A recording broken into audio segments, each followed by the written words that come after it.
back to the Strength Personified podcast. My name is Brittany Cooley and I'm your host. And today I'm just going to be talking about feeling like absolute shit and how you get out of that circle and cycle of suck and that shitty mindset. Okay. This is something that I deal with regularly because I am someone who suffers from mental health issues, depression, anxiety. I am a chronic overthinker. I have ADHD undiagnosed. I am OCD, and I just can paint myself a very dark hole very quickly. So I just wanted to make a quick episode about what I do, a few of the things that I do and I practice regularly to kind of keep me on a good track despite how I'm feeling inside of my head, right? The most important thing to keep outside of your head is to keep outside of your house. So that's the first thing I'm going to talk about. I work from home. I'm an entrepreneur. I am employed, but I am an entrepreneur. And I create content and I shoot recipe reels and I do everything for Ryan Focus Consulting, but I do it from the primary residence of my home.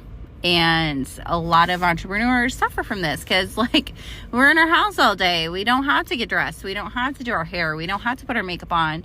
We don't have to see anybody. We can just, research and create content and type copy text. And we're constantly just, trying to spin our own wheels and motivate ourselves to grow our businesses, right? So the first thing I can tell you is to get out of your fucking house. Normally, it's not a problem for me because Monday through Friday, I have to get my daughter up, I have to get her dressed, and I have to take her to daycare. So while that seems minuscule, it's actually a really big factor in starting my day. Because I can't lay around all day. I can't sit inside of my thoughts. I can't sit inside of my head. I have to get up, I have to brush my teeth, I have to make myself look presentable enough to do daycare drop-off. And granted, I am not the hottest bitch rolling out of the street. Some daycare moms dropping off their kids and they're, dressed really nice. They got their makeup on because they're going to work. And I'm just going back home to work. But I still have to get up. I have to get myself dressed to an appropriate degree, aka put on leggings, a bra minimally, and go pick up my daughter. Or drop her off. So that helps significantly. But there are days where I don't have to do that. There are days where her grandmother has her and I'm just I have no reason to get up or do anything. I mean, I do 100%, but I'm somebody who really, when I'm isolated for a certain amount of time, I am just not comfortable leaving my home. I don't want to go anywhere. I don't want to see anybody. I want to do anything. I just get really comfortable in my little hermit shell. I've worked very hard to create my household the way it is. I love my house. I'm working on it every month. I designate a few dollars to improving something in my home or buying something for my home to furnish it or make it more homey. So my rent is a lot. So I like to spend time at home and I like being home and I love my home office and I've made it very comfortable, but it's really important for you to get outside of your house, right? So on the days where I don't have her, for example, this morning, she's been at her grandmother's for 2 nights, which she usually sees her 2 nights a week or 2 days a week. It is in our custody divorce agreement. And it's not a bad thing at all. Her grandmother is wonderful. It's my ex-husband's mother and she is superb. Okay. She's been wonderful. She loves Bria. She gives her everything she needs. Bria's always excited to see her. She's always like, Mima, Aunt B, Aunt B. She's always talking about them. She has such a good time and such a good experience for them. And it's great for me to get a little bit of a break. Being a single mom, it's tough. I do struggle with just not having any breaks. So it's nice to get that a couple of days a week or every other week where I can reassess, I can reevaluate, I can clean my house, I can organize some things, I can just have some me time, which is really important because bedtime usually results in me putting her to bed and also falling asleep. So I don't get a ton of me time. So that's good for me. But at the same time, it's a challenge. And any single parents can attest to this. You're stressed out constantly 24/7. You don't know what, you think you don't do anything right. And then they leave and you're like, I don't know what to do with myself. Right. So today, for example, I woke up in a normal hour. I've not been sleeping well because I'm going through a little bit of a few medical issues that there's a little bit of a concern about. So I'm not sleeping well. I'm very stressed out about that until I get results from testing and whatever. And I'll share more about that when I know more things. I don't know anything right now, so I can't really share it. But I've been very stressed out about that. And I'm just stressed out about, just the normal things, like normal life things, money, bills, content creation, just like everything is just very overwhelming for anyone. It's life is difficult, and I'm very grateful for the position I'm in now, but there's still a lot of things that are very up in the air, and I'm just still like, oh my gosh, is this like the real thing? Is this going to be okay? Like, am I going to be okay? Am I going to be able to figure this out? Am I going to be able to do this? Am I worthy? Right? We're always questioning our worth. So the best thing to get out of that cycle and out of your head is to get out of your fucking house. It doesn't matter. So today, for example, I was able to go work at a friend's house today, which was nice to get out of my house. But I found myself struggling with like being able to leave my house. Like, I didn't want to leave, and it was hard for me. And I was like, what is going on with you? Like, I'm a socialite. I'm an extrovert introvert. So I love socialization. I need socialization to survive, and to thrive, but I still need that alone time. But I've had so much alone time lately, like it's time for me to get outside of my bubble. So today I was like dragging my ass, getting around, getting everything situated, getting the dog situated. And I'm like, I don't know if I can leave yet, and it's just like I ripped the Band-Aid off. I'm like, okay, I have to leave my house, and I'll be more productive when I'm not in my house, right, for my job. So, and it's the simple things like this. And even if I didn't have anywhere to go work remotely today, so I'm a big fan of the McDonald's drive-thru and the $1 Diet Cokes, okay? You get a large Diet Coke for $1.06, and it's just, especially if you're fasting or doing kind of ketogenic diet, it's just a nice treat to have a nice, crispy Diet Coke. It's a thing. Look it up. So it's like, I'm going to go through a drive-thru, and I'm going to get a crispy Diet Coke. And then I'm going to go to my friend's house, and I'm going to work. And I did that. And it's so crazy because I felt such like a significant amount of growth and release just from going through the drive-thru and getting a Diet Coke.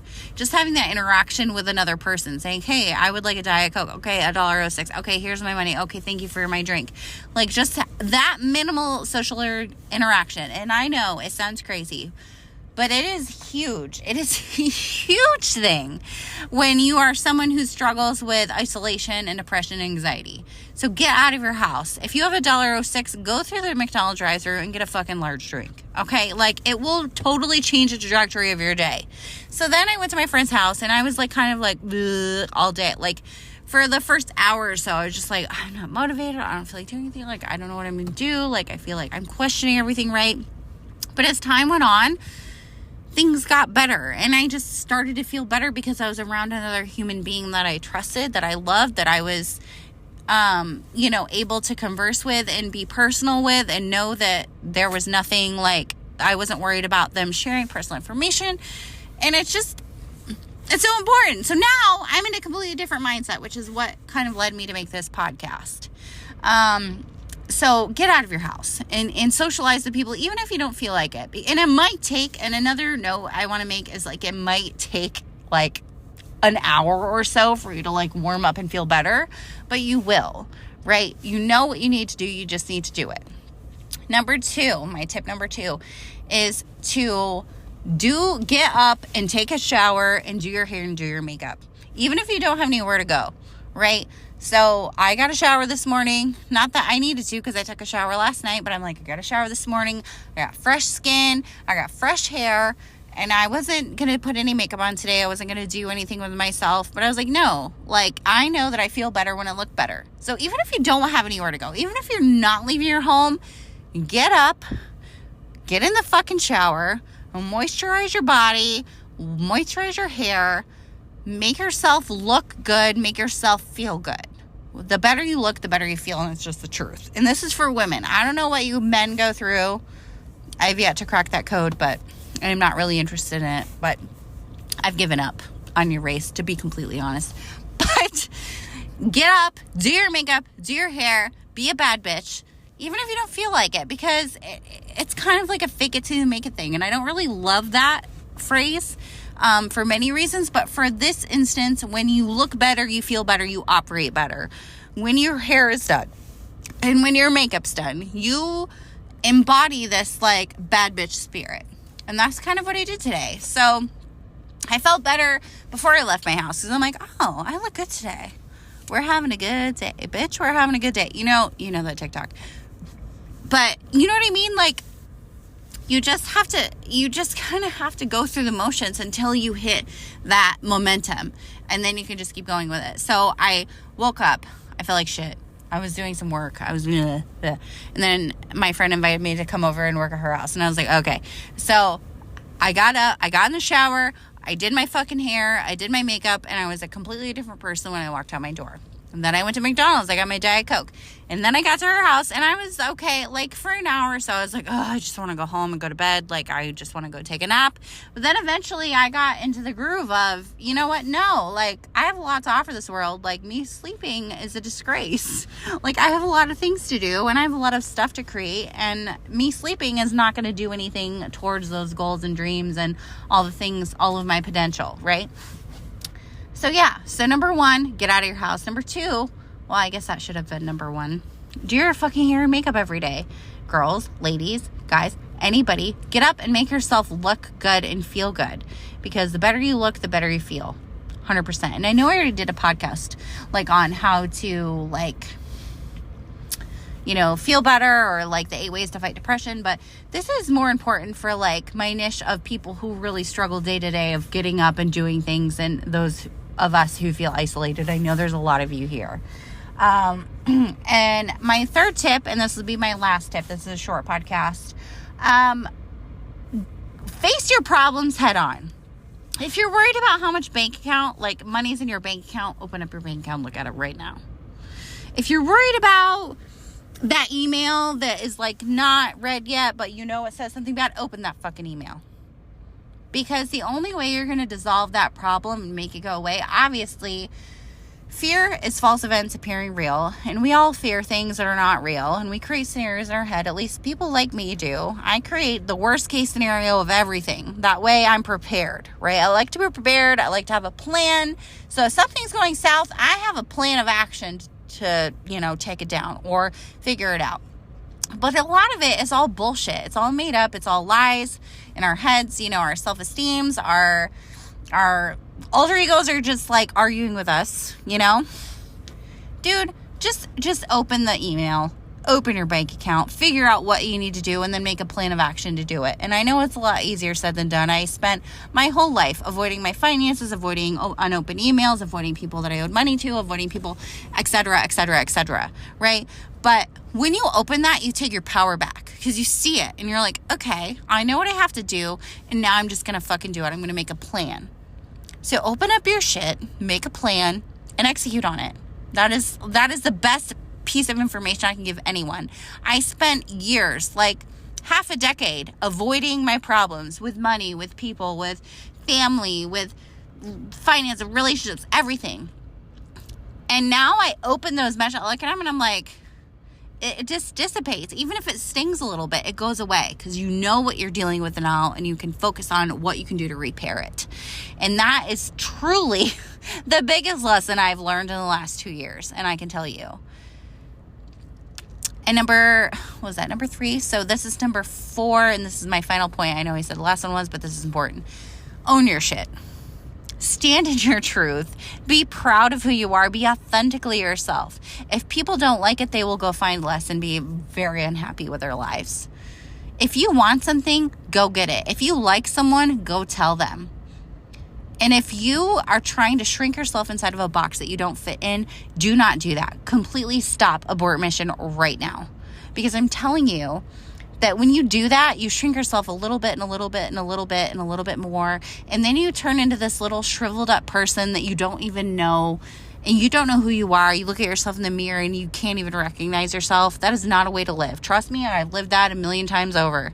And I'm telling you, stand in your truth. Be proud of your mistakes. Be proud of your accomplishments. Clap for yourself. Nobody's going to give the world to you. You have to give it to yourself. And the only way that you can fucking do that is to own who you are and be proud of it. Be proud of all the mistakes you've made because you've learned so many lessons from them.